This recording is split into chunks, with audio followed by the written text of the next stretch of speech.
Yo, what is up guys, Grim here, and welcome to our first team building video based on beta information. And our first candidate here for teams is going to be Yanqing, an ice hunt unit who specializes in single target damage. Now, this is going to be, of course, a pretty interesting one as he's a very specific character.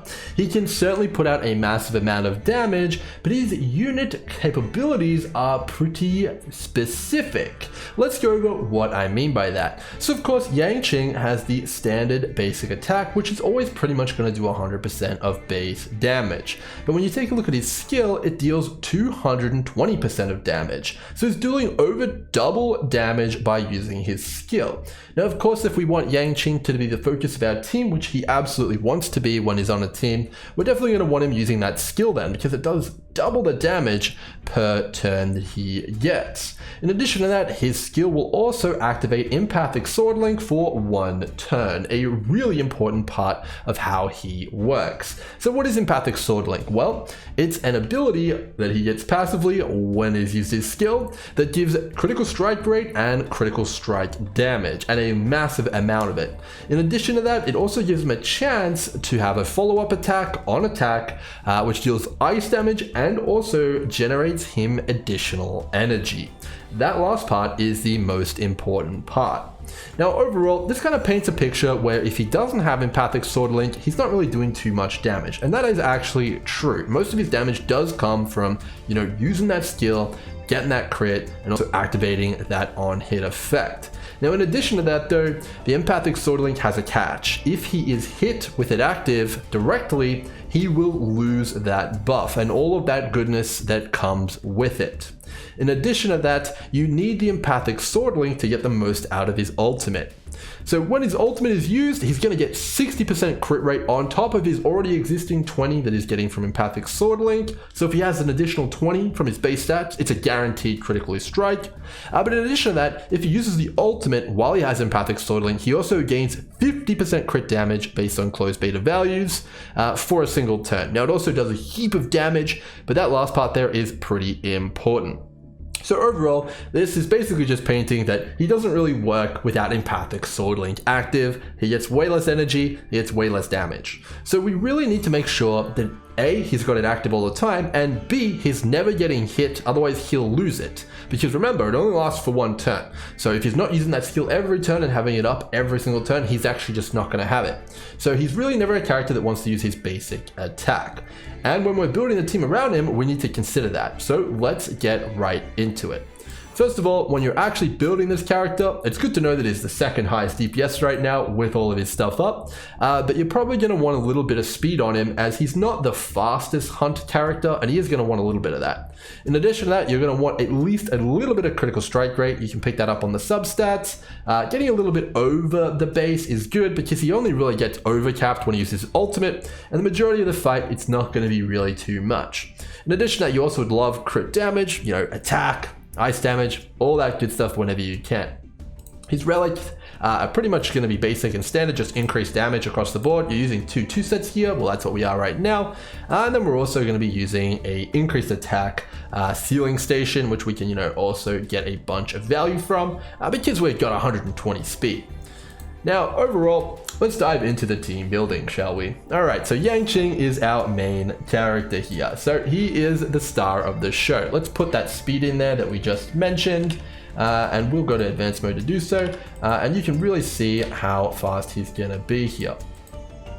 134, there you go. So you can see here in a 7-cycle fight, which is pretty much how long a Forgotten Hall battle is going to be in the endgame, which is the primary source of endgame. It's going to be about 7 turns. So we've got 7 cycles here that we've put in. So he's going to be using 10 actions per battle. So we already learned that that's going to be 10 skills, absolutely, because he's not going to be doing too much damage without that, is he?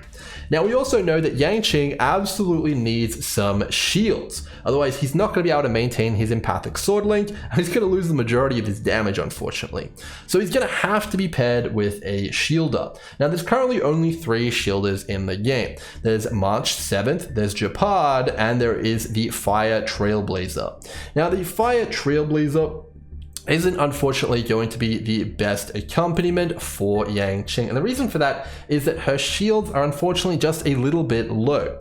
Every single cycle that goes past, multiple enemies are going to use multiple moves, and Trailblazer Fire's shield is on all of your allies and not substantial enough that it's going to fully protect him in between his skills. And that's really going to lead to a massive loss of damage. So it's really between March 7th as well as Japard.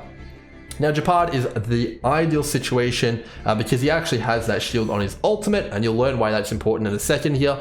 But you know, he's not going to be too free to play friendly. That's already 2 5-stars from the standard banner. You know, obviously if you had them, that'd be a great combo. We'll go with the free to play option for now though. So March 7th has a shield, but the catch is that it is actually a skill of hers. So if she wants to use that shield, it's going to cost some skill points, and that is definitely, you know, a little bit on the dangerous side. So we have to figure out how many times March is likely to use her shield, you know, in the course of a battle. So if we have 7 cycles here, you can see that's the amount of turns that is kind of going on in the Forgotten Hall here that we're working around. She's probably going to need to shield Yanqing, you know, at least every cycle. You know, otherwise he's going to get hit, he's going to lose the shield, and he might take a bit of damage, and then he's going to lose the majority of what he's got going on there. So she's probably going to have to use her skill pretty much every single turn, you know, which is probably, you know, where we're going to be sitting at. And now we've pretty much built the core of our team here, March and Yanqing. These two are going to be how we're doing. So we've got a pretty good amount of damage so far, and we have an insane amount of AoE crowd control and the protection for Yanqing that we need. March is really good for controlling the enemy and the pace of the battle due to her ultimate. With the correct gear, she can actually get up to 100% freeze chance. So this team specifically here is going to be really good against enemies that are not frost immune, frost resistant or freeze immune. And if that is kind of like what you look at in terms of enemies, this is pretty good damage team to bring. But overall, this isn't the full package here. You can see here that we're spending 17 skill points on average per battle. So that's a lot of skill points. We need to figure out a way to generate those skill points. We also right now have no way to heal. If our team gets hit with a massive AoE attack, well, oh no, we're in a bit of trouble here. We're going to need a way to get our healing back up. Now, of course, most fights in the Forgotten Hall last anywhere between, 2 to 3 waves of enemies. So it's pretty unlikely that you're going to be able to, completely sweep out all of the enemies in 1 turn or 2 turns or 3 turns. So you're definitely probably going to be looking at bringing a healer here. That is definitely looking to be a little bit, in terms of the healing side of things, mandatory.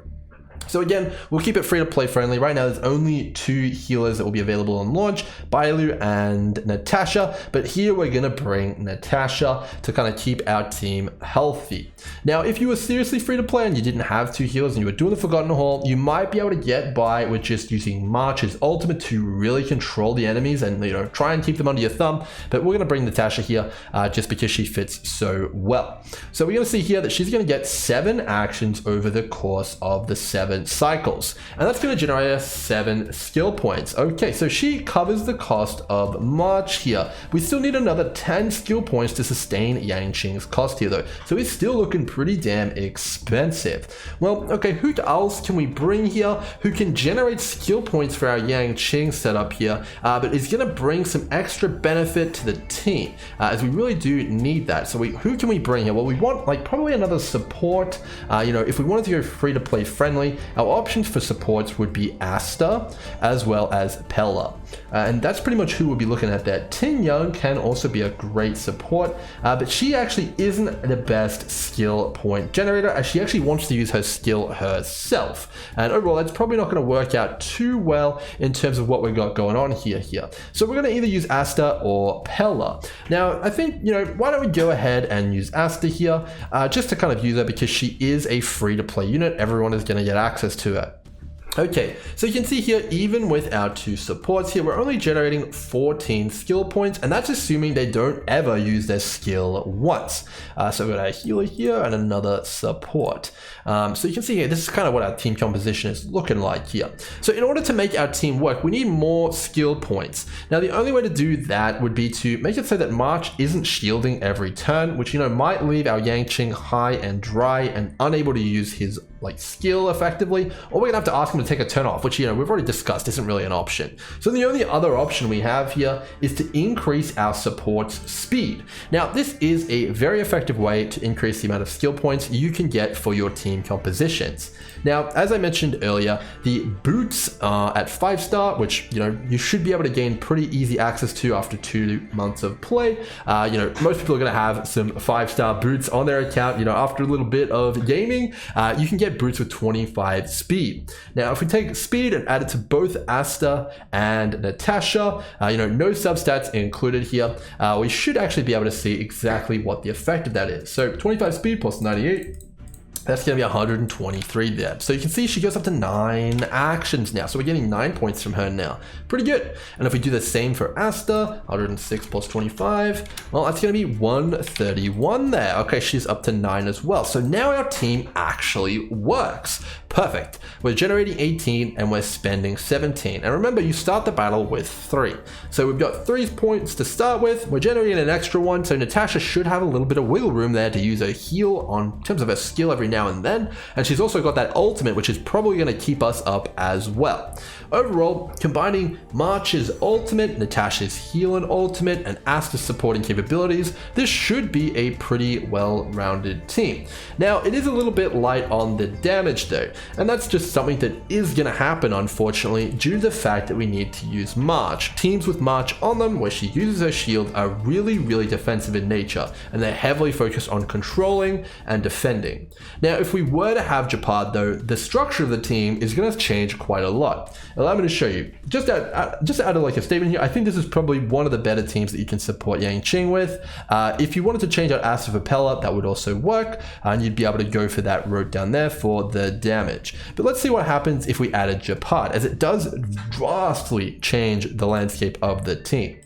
Now, our Japad is now generating skill points for us here, and it's actually going to be a pretty big deal that it's doing that. So we've got Asta here, who is generating 9, Natasha's still generating 9, we're only spending 10 here, but we've got another character here generating. So if we've got 2 generators here, we don't really need another one. So we can drop Asta here in this situation, and we could get another damage dealer. Now, whoever you would want to get here would be suitable. You know, if you want to go with Arlen, if you want to go with Sampo, pretty much anyone you could slot in here. Let's just slot in a nice AoE DPS here. Serval, wherever she is. Let's see where she is. Whoa. I guess, where is she? We'll just go with Sampo. I can't find Serval. So Sampo it is. And now we can kind of see how it's going to go here. So we got Japad now instead for our shielder. And we can give him some speed as well here. So I think Japad starts out with, I think, 93 speed here. So 93, and we'll add on that 23, because you pretty much want all of your supports with speed to generate those points here. So he goes up to 8 actions there. So you can see here that we're generating some points here. 8 plus 9, 17. We got 7 points for Sampo. He only uses 7 actions, so there we go. Now you can see that we have 2 DPSs, and Japad is still providing that protection for Yanqing that he needs, and overall that's going to be pretty damn nice. I think this is a pretty nice one. In addition to that, Japad actually also taunts units as well. So Yanqing is going to be even less of a priority target, and we've of course got that Japad ultimate protecting Yanqing as well. And that's overall going to be a pretty balanced team, and you can sub this DPS out for whatever you want. So hopefully this has given you guys a bit of an idea in terms of how to construct teams around Yanqing. In terms of the cliff notes here, the priorities pretty much are that he always needs to use his skill, so he needs skill points to do so, and he also needs some form of a shield, otherwise he's going to lose that all-important passive. Right now the options are Japad or March. Maybe you can get away with Trailblazer Fire if you've got a really geared one and you're not doing too insane content. But overall, those are the 2 team compositions I'd use. Potentially you could drop the healer if you've got a really crazy Japad, but overall that is kind of how it's looking. Hope you guys enjoyed the video. If you're interested in more team building videos, comment down below who you'd like to see next, and I'm more than happy to do so for pretty much any character you would like. Until next time, if you enjoyed the content, subscribe. Cheers.